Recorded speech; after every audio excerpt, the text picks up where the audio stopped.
내가 누려왔던 모든 것들이, 내가 지나왔던 모든 시간이. 할렐루야. 우리 앞뒤 좌우 우리 반갑게 우리 손 잡으시면서 인사 나누겠습니다. 반갑습니다. 네, 반갑습니다. 우리 하나 더 인사를 나눠볼까요? 어떻게 식사는 하셨습니까? 왜 안 하십니까? 예, 왜 식사를 하셨습니까? 라고 인사를 나눴냐면, 저희 세대는 아니지만, 저희 어머님 세대에는 그때는 참 식사하는 것이 어렵지 않으셨습니까? 그래서 만나면 식사하셨냐고, 그게 바로 안부를 묻는 인사가 아니었습니까? 그냥, 연말을 맞이해서 우리가 다 먹고 사는데 부족함이 없지만, 그래도 그때 그 마음으로 서로의 안부를 묻자는 차원에서 제가 식사하셨습니까? 라는 인사로 한번 인사를 나눠봤습니다.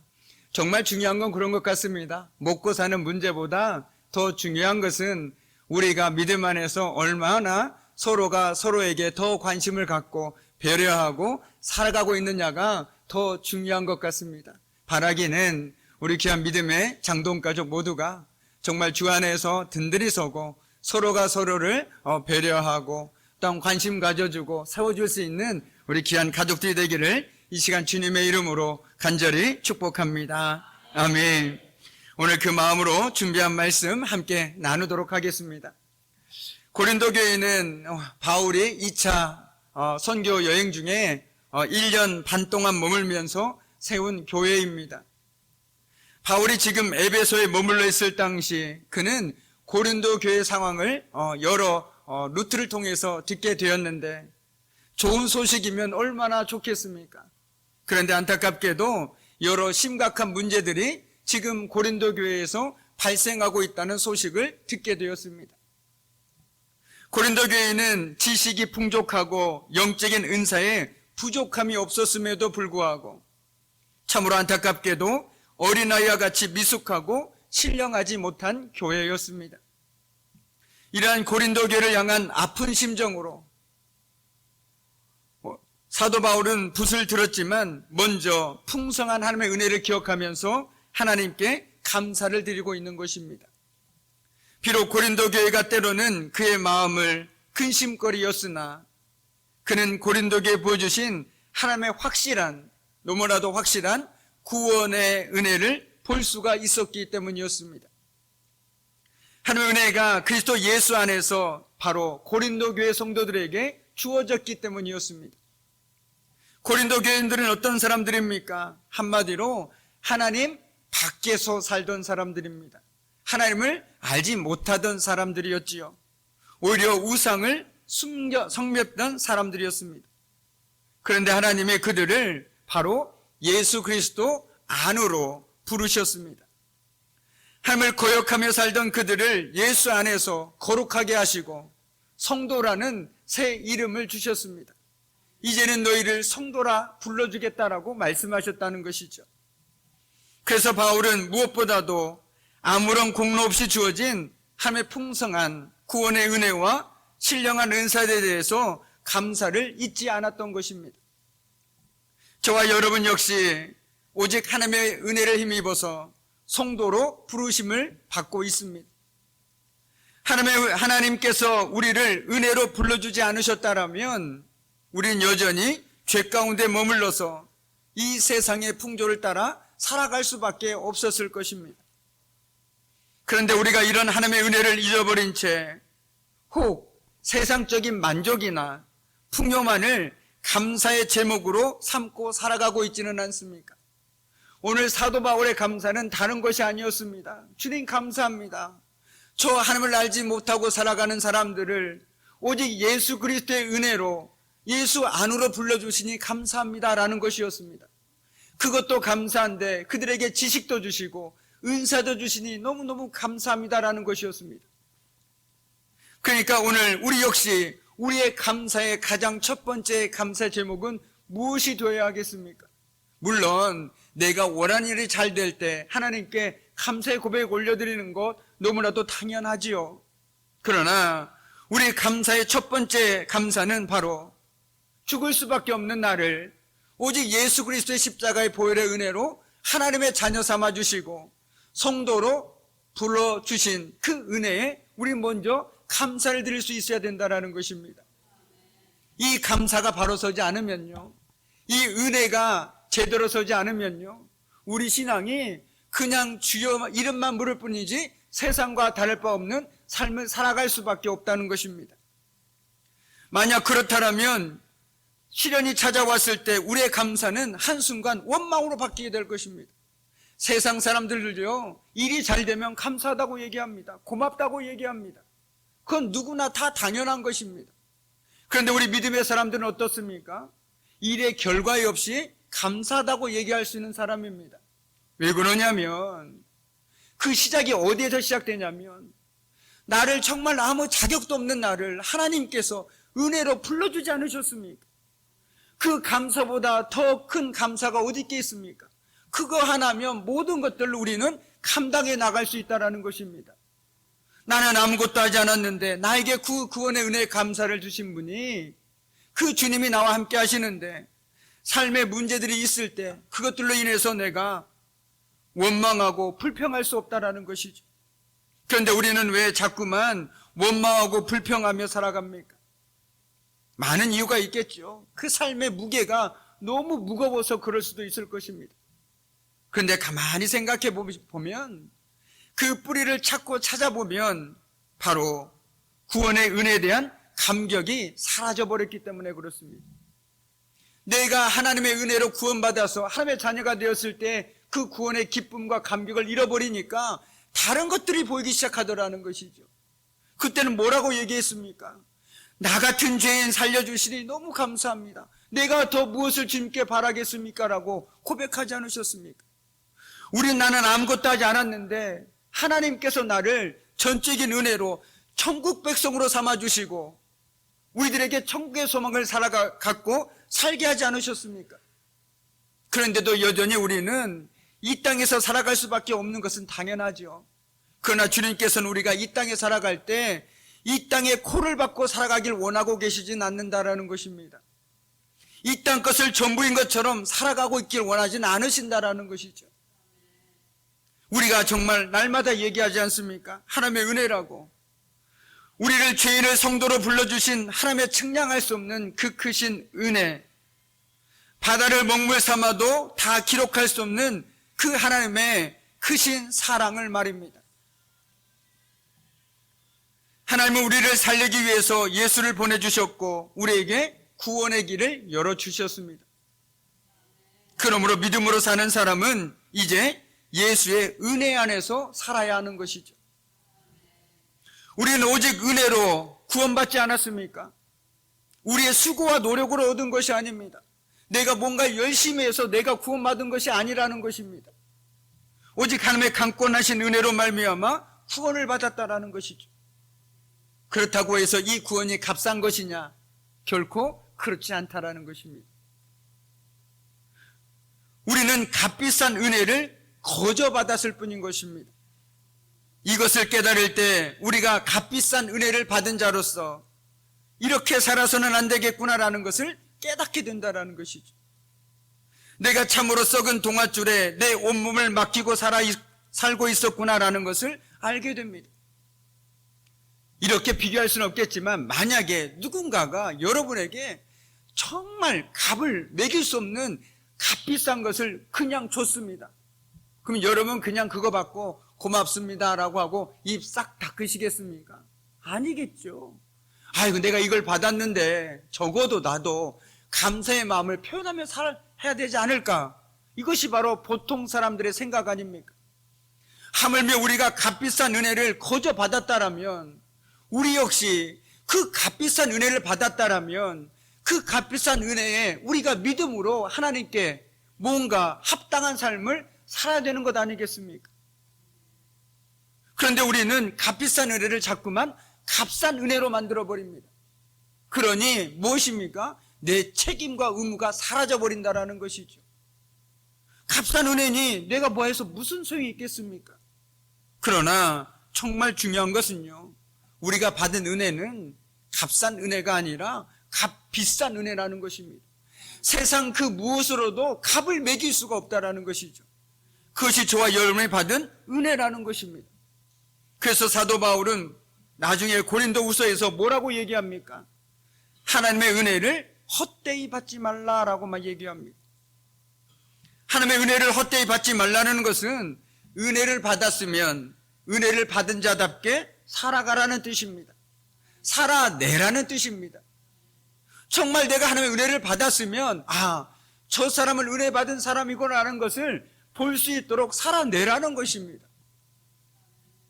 우리는 날마다 그 은혜에 붙들린 채 세상을 살아가고 계십니까? 내 삶의 원동력이 하나님의 은혜입니까? 아니면 흔히 세상 사람들이 말하는 것처럼 어떤 줄이고 빼기고 사람이고 돈입니까?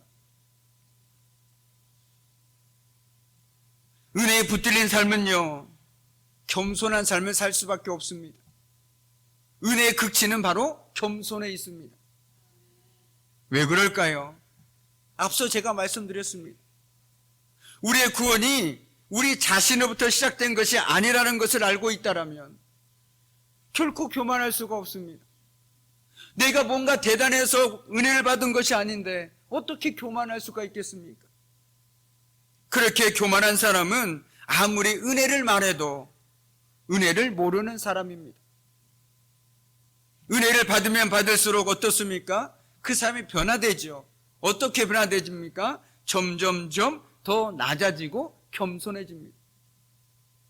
내 마음의 굳은 살들이 하나하나 벗겨지기 때문에 그렇습니다. 말씀을 통해서든 기도를 통해서든 내 마음의 굳은 살들이 깎아져 나가기 시작하게 된다는 것이죠.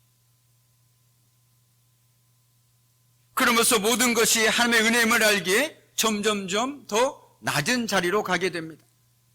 사도 바울의 고백처럼 나의 나됨은 하나님의 은혜임을 알기 때문에 그렇습니다. 그러므로서 자신이 누구인지 말씀 앞에 깨닫게 될 때 우리가 내려놓아야 할 것, 포기해야 할 것, 그런 것들에 대한 바른 분별을 할 수 있다는 것입니다. 정말 내가 말씀 앞에서 깨닫게 되면 이것이 내가 잘못된 삶이었구나. 내가 잘못된 것을 잡고 살았구나. 이것은 비워야 되는 것이구나. 이것은 흘려보내야 되는 것이구나. 이것은 내려놓아야 되는 것이구나. 이런 것들을 깨닫게 된다는 것이죠. 우리 성도들 가운데 신방을 하면 꼭 이런 말씀을 하신 분이 계셨었습니다. 내가 뭐라고 목사님께서 이렇게 찾아오셨냐고. 세상에서 못난 내가 뭐라고 목사님께 귀한 시간 내서 찾아오셨냐고. 그런데 우리가 하나님 앞에서 어떻습니까? 내가 뭐라고, 정말 내가 뭐라고 하나님께서 그 아들을 나를 위해서 들이시고 나를 구원해 주셨습니까? 이 고백이 있다라면 마치 그분이 나를 대했을 때 마음처럼 우리가 하나님 앞에서 어떻게 고개를 빳빳이 들 수가 있겠습니까?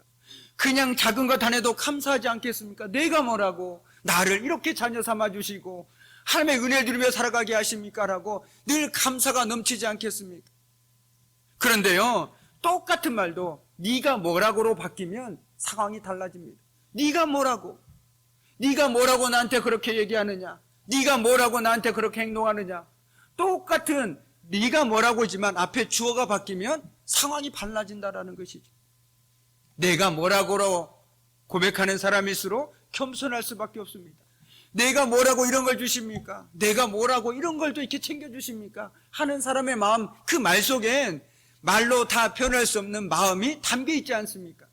그런데 반대로 앞에 주어가 네가로 바뀌면, 상대방으로 바뀌면 어떻습니까? 네가 뭐라고 나한테 이렇게 하느냐? 내가 그 사람보다 위에 있는 것 아닙니까? 우리는요, 하나님 앞에서 네가 뭐라고가 아니라 내가 뭐라고의 그 자세로 살아가야 된다는 것입니다. 그렇게 할 때 하나님의 은혜가 우리 삶 속에서 얼마나 많은지 우리는 찾고 발견하게 될 것입니다. 그런데 우리는 알게 모르게 자꾸만 네가 뭐라고라는 이 사고방식 때문에 말씀을 들어도 네가 뭐라고 그 말을 나한테 하느냐, 나도 알고 있다라고 얘기한다는 것이죠. 그러니 그 말씀이 내 삶에 들어올 수가 없는 것입니다. 은혜가 내 삶에 들어올 자리가 없는 것입니다. 은혜로 사는 사람은 자신을 자랑하지 않습니다. 은혜를 주신 예수님을 사랑한다라는 것이죠. 그래서 우리가 누군가에게 무엇을 때 뭐라고 얘기합니까? 아, 이거 하나님이 주셨습니다라고 하지 않습니까? 맞습니다. 내가 준 거 아니죠. 하나님이 주신 것입니다. 그것이 정확한 표현입니다. 왜요? 내가 자랑할 자리가 없는 것이죠. 하나님이 그걸 나에게 주지 않으셨다라면 나는 그것을 베풀 능력도 힘도 건강도 아무것도 없다라는 것입니다. 그렇기 때문에 우리 삶에 정말 내가 뭐라고 오히려 나에게 이렇게 베풀 수 있는 은혜를 주시니 감사합니다라고 고백할 수 있다라면 그 삶 자체가 얼마나 복된 인생이겠습니까? 건강하든 건강하지 않든 부유하든 부유하지 않든 얼마나 그 인생이 복된 인생이겠습니까? 저와 여러분이 그 복된 인생을 살아갈 수 있으면 좋겠습니다. 주님, 내가 뭐라고 나에게 이렇게 베풀 수 있는 은혜를 주십니까? 나에게 이렇게 흘려보낼 수 있는 은혜를 주십니까? 나에게 이렇게 구원할 수 있는 은혜를 주십니까? 이 고백으로 살아간다라면 정말 하나님께서 나를 얼마나 사랑하시는지, 하나님께서 나에게 원하시는 삶이 무엇인지를 우리는 깨닫게 될 거라는 것이죠. 하나님께서 우리를 은혜로 구원하셨으니 우리는 다른 사람을 살리는 예수의 증인이 되어야 되는 것 아니겠습니까? 예수를 믿음으로 구원을 선물 받은 우리는 은혜를 입은 사람입니다. 누가 뭐라고 해도 우리는 이미 은혜를 받은 사람들입니다. 그러니까 이 자리에 있는 것 아니겠습니까? 그러니까 이 자리에 하나님의 말씀을 듣는 것 아니겠습니까? 그리고 그렇기 때문에 우리는 말씀을 통해서 저 사람도 저분도 하나님을 만났으면 좋겠다라는 그 마음을 하나님께서 우리에게 주신 것 아니겠습니까? 전도라는 건요, 하나님께서 마음을 주지 않으시면 할 수 없는 것입니다. 내가 아무리 하고 싶어도요, 하나님이 그 마음을 주지 않으시면요, 그냥 우리는 말은 할 수 있겠죠. 그러나 마음과 마음이 서로 연결될 수가 없는 것입니다. 그렇지 않겠습니까? 이미 누군가가 전도를 해서 이 자리에 오신 분도 계실 것입니다. 그런데 그분만이 오셨겠습니까? 많은 분들이 함께 신앙생활하자, 교회 가자, 하나님 섬기자라고 얘기했었을 것입니다. 그런데 왜 그때 그 마음이 열렸을까요? 바로 저는 그때 하나님의 마음과 그 사람의 마음이 하나가 됐다라고 생각합니다. 내 마음에 하나님의 마음이 부어져서 정말 저 사람을 하나님의 마음으로 안타깝고 긍휼히 여기는 마음으로 그 사람에게 다가갔을 때 그 사람의 마음이 열려진다라는 것이죠. 내가 저 사람을 전도해서 내가 전도자 이름에 올려야지, 이 마음으로 간다라면 나는 목적을 갖고 가는 것 아닙니까? 하나님을 전하는 게 목적입니까? 아니면 내가 누군가를 전도했다라는 그것이 목적입니까? 그런데요, 사람들은 다 압니다. 이 사람이 나에게 진심으로 나를 생각해서 이렇게 하는지 아니면 자기를 드러내기 위해서 하는 건지 다 알고 있습니다. 그렇지 않겠습니까? 저와 여러분은 이미 성도로 부름받았습니다. 성도로 불렀다라는 것은 하나님께서 우리에게 동일한 또한 삶의 목적과 이유를 주셨습니다. 그런데 우리가 그것을 그리스도의 증인이라고 하죠. 그런데 이것을 단순히 전도로만은 한정짓지 않았으면 좋겠습니다. 우리가 삶에서 그리스도의 증인으로 살아가야 된다, 이것을 이코르 전도로만 너무 한정 지으면요, 내가 예수 믿으면서 이 땅에서 해야 될 것은 전도, 죽어도 전도, 전도, 전도 이렇게 됩니다. 정말 그럴까요? 그런데 성경을 보면요, 물론 전도도 있습니다.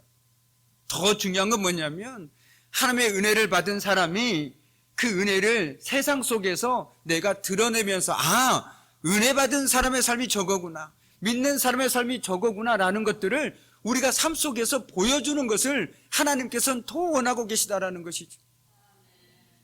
그 삶이 이어질 때 전도는 당연하게 되는 것입니다.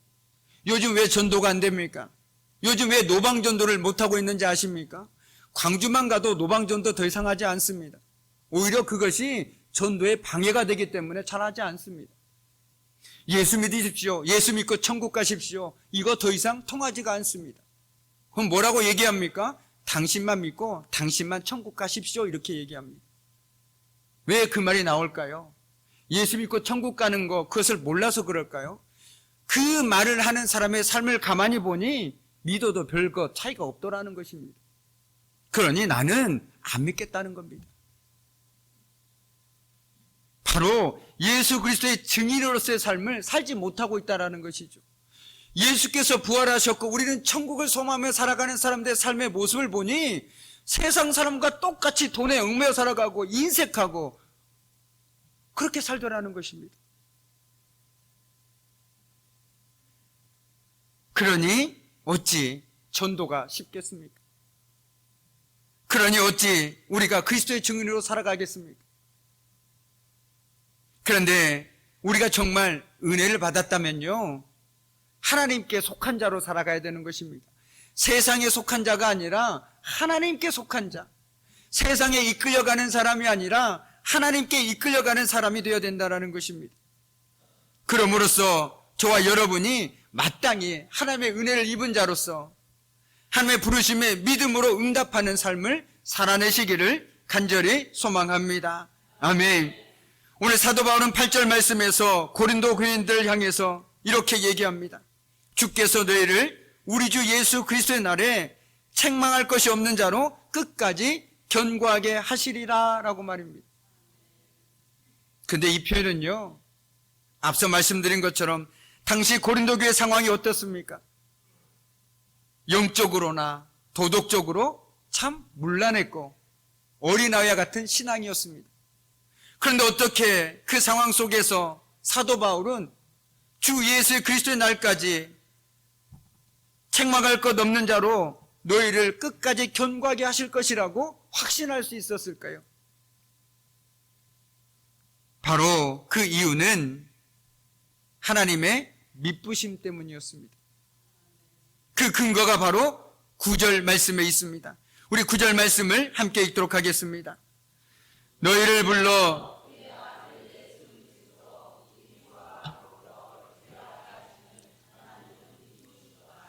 아멘. 한마디로 너희 때문이 아니라 하나님 때문이라는 것입니다. 하나님이 신실하신 분, 미쁘신 분이시기 때문에 하나님께서 그리스도의 날까지 너희들을 반드시 붙들어 주실 것이라고 오늘 사도 바울은 확신에 차서 얘기할 수 있었다는 것이죠. 바울은 타락의 도시에 서서 타락의 문화 속에 살고 있던 고린도 교인들을 불러서 예수 그리스도와 더불어 교제하게 하시는 하나님의 신실하심을 찬양하고 있는 것입니다. 미쁘시다라는 말은 신실하다 또는 믿을 만하다라는 뜻이죠. 그러므로 바울이 이 담대한 선언은 지금 고린도 교회의 상태를 보고 얘기하고 있는 것이 아니라는 것입니다. 너희들이 신앙생활을 너무 잘하고 있으니, 너희 믿음이 너무 견고하니 우리 주님께서 그날까지 너희들을 붙들어 주실 것이다, 이렇게 얘기하고 있는 것이 아니라는 것입니다. 바로 그들을 성도로 불러주신 하나님의 신실하심을 바라보았기 때문에 사도 바울은 그렇게 얘기할 수 있었던 것입니다. 사람도 상황도 아닌 하나님을 바라보았기 때문에 그렇습니다. 우리 역시 신실하신 하나님을 바라볼 수 있을 때 어떤 상황 속에서도 담대하게 믿음으로 이렇게 고백할 수 있지 않을까 생각해 보게 됩니다.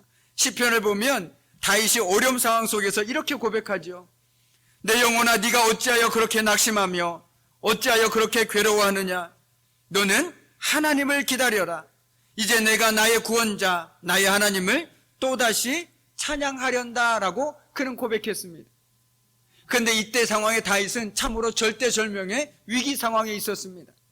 그런데 그 상황 속에서도 다윗이 기다릴 수 있는 이유, 찬양할 수 있는 이유는 바로 신실하신 하나님 때문입니다.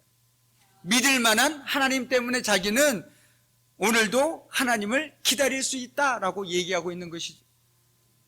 그런 의미에서 본다라면 신앙이라는 것은 상황에 굴복하지 않고 어떤 상황 속에서도 신실하신 하나님, 약속을 반드시 지키시는 변함없으신 하나님을 바라보고 의지하는 것일 것입니다. 사람을 의지하고자 하는 마음, 상황에 굴복하고자 하는 마음을 떨쳐버리고 하나님께 모든 것을 걸고 사는 인생이라는 것이죠. 그럼으로써 이해할 수 없을지라도 하나님의 약속을 끝까지 붙들고 잠잠히 하나님을 기다리는 것입니다. 기다림의 깊이가, 기다림의 능력이 곧 우리의 믿음이 아니겠습니까? 내가 하나님을 얼마나 기다릴 수 있느냐, 내가 하나님을 믿고 얼마나 참고 견뎌낼 수 있느냐, 인내할 수 있느냐, 이것이 바로 우리 믿음의 깊이라는 것입니다. 내가 신앙의 연수가 아무리 깊어도 내가 그 기다림의 인내의 깊이가 얕다라면 우리의 믿음은 얕은 것입니다. 언제나 뿌리가 뽑힐 수 있다는 것이죠. 그러나 우리가 어떤 상황 속에서도 하나님의 약속을 붙들고 기다릴 수 있다면, 인내할 수 있다면, 버틸 수 있다면 우리의 믿음은 결코 세상에 뿌리채 뽑히지 않을 것입니다. 어떤 풍파 속에서도 견뎌낼 수 있을 것입니다. 왜요? 우리 마음의 뿌리가, 우리 삶의 뿌리가 주님께 깊이 내리고 있기 때문에 그렇습니다. 이제 말씀을 마무리 짓도록 하겠습니다. 오늘 사도 바울은 고린도 교인들을 보면서 참 마음이 안타까웠겠죠. 자기가 1년 반 동안 정말 기도함으로 말씀으로 섬기면서 세웠던 교회에서 좋은 소식이 들려오면 얼마나 좋겠습니까? 그런데 여러 가지 문제가 분파와 파벌이 생기고 다툼이 생기고 여러 가지 문제들이 있다는 소식을 듣게 되었습니다. 그래서 그들에게 편지를 쓰게 되죠. 그런데 편지를 쓰기 시작하기 전에 다시 한번 생각하게 되었습니다. 하나님께서 그들을 은혜로 예수 안으로 불러주셨구나. 그것들을 생각하면서 그 은혜에 먼저 감사하게 되었다는 것입니다. 그리고 그 은혜에 힘입어서 오늘 그들에게 뭐라고 얘기하고 있습니까? 그리스도 날까지 우리 주님께서 너희를 견고하게 붙으실 거라고 나는 믿는다. 왜냐하면 하나님은 신실하신 분이기 때문이다 라고 말하고 있다는 것입니다. 이제 이 말씀 앞에 저와 여러분을 한번 세워봅니다. 우리도 하나님께서 은혜로 불러주셨죠. 값비싼 은혜로 우리를 구원해 주셨습니다. 그렇다면 하나님께서는 우리에게 분명히 요구하는 삶의 부르심의 이유가 있을 것입니다.